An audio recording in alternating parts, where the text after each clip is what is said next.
Welcome to Genius Connect. Please subscribe and share. Hello everyone, my name is Fatema Vora.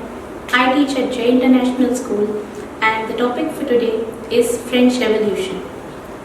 The French Revolution basically started in 1774 when King Louis XVI ascended the throne. He ascended the throne when he was 20 years old. He was married to Austrian Princess Marie Antoinette. And when he ascended the throne, he found an empty treasury. In addition to this empty treasury, King Louis XVI, under his rule, held 30 American British colonies. The Britishers were ruling over the Americas, and Louis XVI helped America gain independence and fight the British. In this process, the treasury of France became empty. In addition to these war loans and additional expenses, he had to maintain an extremely big palace at Versailles and an extremely magnificent army. In addition to this, Marie Antoinette was a spendthrift. So all this eventually affected an empty treasury and France fell into debt. France had a debt of 2 billion livres. And it was a massive amount, and it was even difficult for the king to pay the interest, let alone the loan amount. The interest was charged at 10% at that time.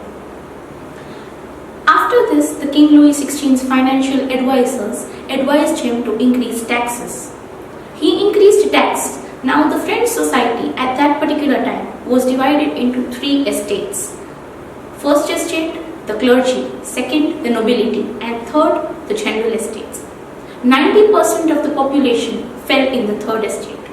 The clergy and the nobility were just 10% of the population, 5% each. The clergy were the people who took care of the church, who were in charge of the church, who owned most of the land. And the nobility were the ministers and relatives of the king. These people enjoyed special privileges, they enjoyed special status in the society. They were exempted from paying any tax. In addition to that, they could collect taxes from the third estate. So the third estate used to pay direct taxes to the king. They used to pay direct taxes to the church, clergy, which the church called teeth. And they also used to pay taxes to the nobility, which were called taille. So these many taxes, and again and again the taxes were increased. The taxes were increased because the war loans had to be paid off. These reasons all led to the French Revolution. The French society, particularly the third estate, included doctors, lawyers, philosophers, writers, particularly all the great thinkers and great minds that the society could have.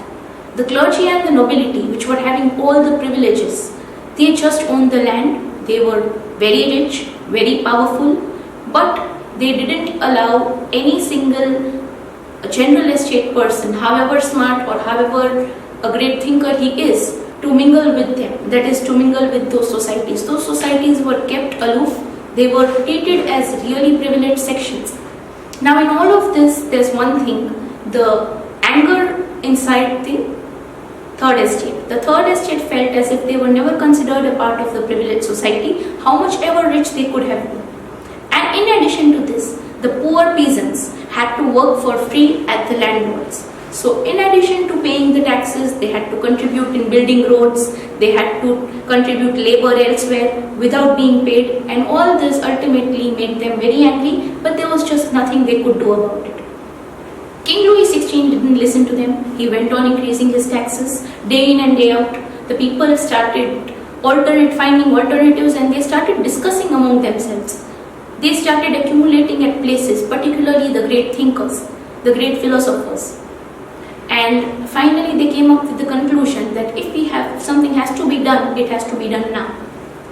The year was 1775, and this particular thing, it was very common for people, particularly for the king, to not listen to the people, and there was no regard from the king's side. He was just using brutal repression, army force, and there was no manner in which this particular thought of the people could reach to the king. The people could actually reach out to the king and tell him that they wanted freedom from these taxes.